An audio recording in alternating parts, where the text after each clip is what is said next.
ډیرو محترم مسلمانانو یو اسان شان عمل چې د ستاسو د قسمتونو بند طالع به الله جل شانه ورسره کولاوي کی.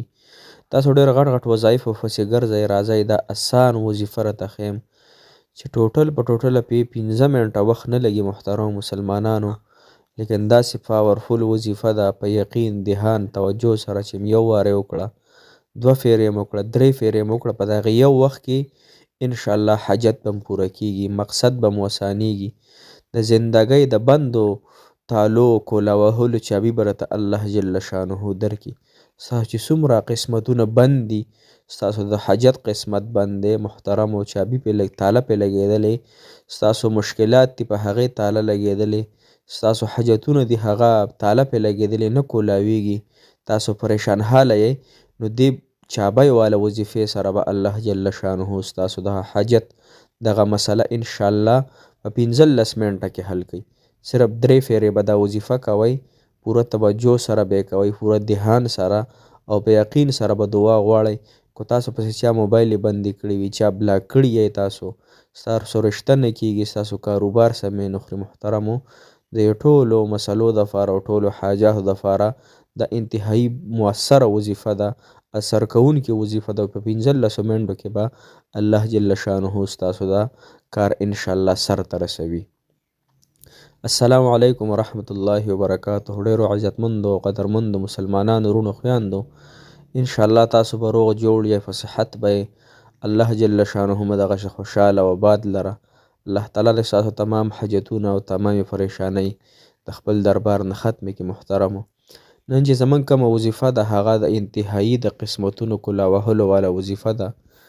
د هر قسمه د چا قسمت بند وي محترمو، د چا په قسمتونو باندې تالې لګولې وي رب العالمین، د څه وجې نه محترمو مسلمانانو دغه بندې تالې به الله جل شانه کولو کړي، دغه پریشانۍ به الله جل شانه ختمې کړي، دغه ناممکنې مسلې به الله جل شانه انشاءالله د دې وظیفې سره انشاءالله پوره کوي.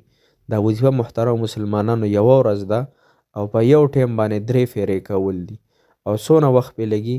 15 منټه پې لګي. یو فیره کولو باندې 15 منټه، 2 فیرې کولو باندې 10 منټه او 3 فیرې کولو باندې 15 منټه وخت لګي. محترمو د خپل زندګۍ د ټولو حاجتونو پوره کېدو دپاره 15 منټه وظیفه موږ نشو کولی.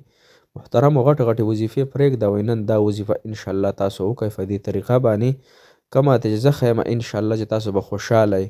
تاسو به بیا ارمان کوئ چې کاش دا وظیفه مخکې موږ ته میلاو شوې او دا وظیفه موږ مخکې کړې وې. محترمو مسلمانانو راځئ طریقه کار یې درته ښیمه، په محترمو پوره یقین سره به یې کوئ، پوره توجه سره به یې کوئ او دا کامل یقین پکې شرط وي چې بس الله جل شانه زما دا حاجت د دې وظیفې سره انشاءالله دا دی اوس پوره کوي. نو راځئ محترم مسلمانانو حاجت سیټ ته ځو، وظیفې سیټ ته ځو. کومه وظیفه ده؟ بیا خو دا خبره ذهن کې تاسو کېدوئ چې یو کس او هغه یو بل ملګري پسې موبایل بند کړی و محترم، بلاک کړی و، لهذا هغه وی چې ما دا وظیفه شروع کړله نو یو پیره مې وکړه، خو چې 2 پیرې کله دا وظیفه ما کوله وي د هغه د سیډه ما ته میسج رالی او هغه زما نمبر د بلاک لیست نه ویستلو محترمو. نو ستاسو به هم الله جل شانه کو دغه رنګې مسایل تاسو ته وي، نو الله جل شانه به ختم کړي. کو نور څه هر رنګه پریشانۍ تاسو ته وي الله جل شانه به انشاءالله دې وظیفې سره ختموي. وظیفه ده د محترم مسلمانانو چې تاسو به اول مزیدار چې دی هغه اودس چاره دام وکئ. اودس چاره دام وکړو نو بیا هغې نه پس محترم مسلمانانو هر وخت چې تاسو فارغه وي، یعنی هر ټیم چې دا وظیفه تاسو کوئ 2 رکعاته صلات حاجت مونځ به وکئ په دې نیت باندې چې الله زما دا حاجت دی دا ته پوره کړي.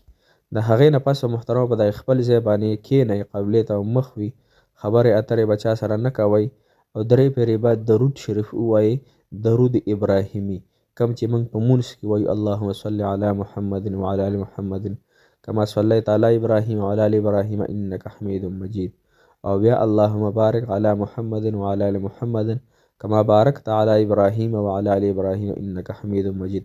دا درود شریف محترمو 3 پیرې وي، بیا به 3 پیرې سورة فاتحه ووایئ. الحمد لله رب العالمین الرحمن الرحیم مالک یوم الدین ایاک نعبد ایاک نعبد یا الله خاص تا عبادت کوو، ایاک نستعین او خاص تا نه الله مدد غواړم د خپل حاجت دپاره. دغه به تاسو په دغه ځای ته چې راسئ نو دغه سوچ او ګمان به تاسو کوئ. 3 پیرې به سورت فاتحه ووایئ. صحیح شوه. هغې نه پس محترم مسلمانانو 3 پیرې به سورت اخلاص ووایئ. قل هو الله احد الله الصمد لم یلد ولم یولد ولم یکن الله کفوا احد. دا به 3 پیرې ووایئ. د هغې نه پس په 3 پیرې بیا درود ابراهیمي ما چې ته کوم ولوستل هغه به بیا تاسو ووایئ. محترم مسلمانانو دا چې موي بس دقه عمل دی. بیا به د هغې نه پس دعا وغواړئ. دعا به ښه ډېره وغواړئ. 15-20 منټه دعا به انشاءالله وغواړئ د خپل حاجت دپاره او په ډېره ژړا فریاد سره. دا عمل دې وکړو، حاجت دې پوره نه شو، تا ته څه تاثیر میلاو نه شو، اثرات ته ښکاره نه شو، دوباره یې وکړه.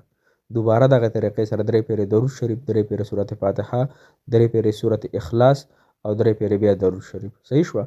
بیا دعا وغواړه. که بیا د حاجت پوره نه شو محترمو په 3 پیره 3 پیره چې انشاءالله تاسو غواړئ نو الله جل شانه به سره ستاسو حاجت، ستاسو مسلې، ستاسو پریشانۍ، ستاسو غمونه، ستاسو تکلیفونه، ستاسو رکاوټونه، ستاسو د قسمتونو بندې تالې محترم مسلمانانو انشاءالله چې الله جل شانه بیا ورسره کوله وکړي.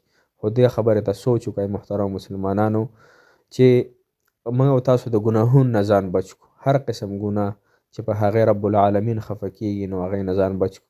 ځکه د انسان حاجات د څه وجې نه قبلیږي، دعای د څه وجې نه قبلیږي محترمو. نو هغه وجه وګورو، وجه ولټوو چې څه وجې نه زما دعا نه قبلیږي، ولې نه قبلیږي. الله فرمایي چې ما نه دعا وغواړئ. الله تعالی فرمایي څوک دعا نه غواړي هغه د الله تعالی نه دی خوښ. نو څه وجې نه زما دعا نه قبلیږي، څه وجې نه زما وظیفه نه قبلیږي، کار نه کوي. هغه عمل ځان کې وګورو، هغه ګناه پرېږدو، هغه څیز نه لاس ووینځو د کومې وجې نه چې الله تعالی خفه دی او د کومې وجې نه چې زما حاجت نه پوره کېږي. اصلي مقصود خبره دغه د محترمانو چې ټول مسلمانان وظایف کوي او کار یې نه کېږي نو څه وجې نه کېږي که نه. هر یو څیز د څه وجې نه چې رکاوټ یې پکې کار نه کېږي نو څه وجه یي دغه وجه معلوم کړئ، دغه وجه ختمه کړئ، دغه وجه له محترم مسلمانانو په ځمکه کې دفن کړئ. که دغه ګناه وي، که دغه داسې یو د الله تعالی د خفګان یو کار وي، یا د سنت طریقو نه خلاف یو کار وي، یا مانه څوک خفه وي محترمو، یا زه ظلم او ستم په چا کومه نو محترمو دغه طریقې سره انشاءالله دغه کارونه ختم کړئ نو ستاسو کارونه به الله تعالی پوره کړي. الله جل شانه هم خوشحاله ساته، آباد لره. انشاءالله موږ دعاګانې تاسو ته ډېرې ډېرې کوو. تاسو موږ ته ډېرې ډېرې دعاګانې کوئ چې الله تعالی ستاسو حاجتونه پوره کړي، د ټولو مسلمانانو پوره کړي، د ټولو مسافرو الله مل شي او د ټولو عام مسلمانانو الله تعالی په دنیا او آخرت کې موږ ته خوشحالۍ راکړي. الله تعالی مو دغه رنګې خوشحاله ساته. محترم مسلمانانو انشاءالله به را روانه ویډیو کې ملاقات کیږي. انشاءالله موږ له اجازت راکړئ. د لوی الله په امان.